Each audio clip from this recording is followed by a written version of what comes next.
Nous examinons aujourd'hui une proposition de loi qui vise à instaurer un renouvellement automatique des titres de séjour de longue durée.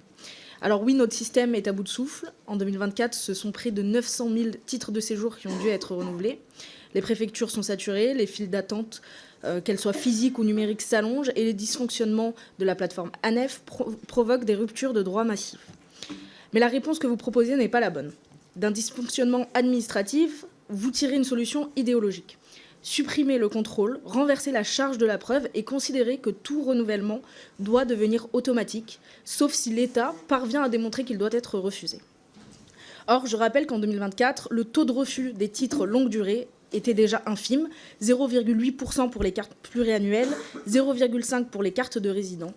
Autrement dit, nous ne sommes pas face à un problème d'arbitraire, mais face à un problème de moyens et de procédures défaillantes. Ce que vous proposez revient à faire de l'absence de contrôle la norme. Mais comment l'État vérifiera-t-il le maintien des conditions de séjour, emploi, présence sur le territoire, absence de condamnation, si le renouvellement devient automatique ?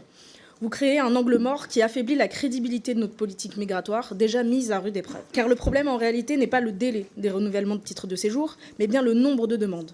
Car oui, le vrai sujet est la submersion migratoire de la France. Par ailleurs, et ça me donne l'occasion de répondre à ma collègue socialiste, l'accès à un titre de séjour n'est absolument pas synonyme d'intégration. Dabia Benkired, qui disposait d'un titre de séjour, par exemple, a commis un meurtre absolument abominable sur la petite Lola. Et pour toutes ces raisons, le groupe UDR votera donc contre cette PPL.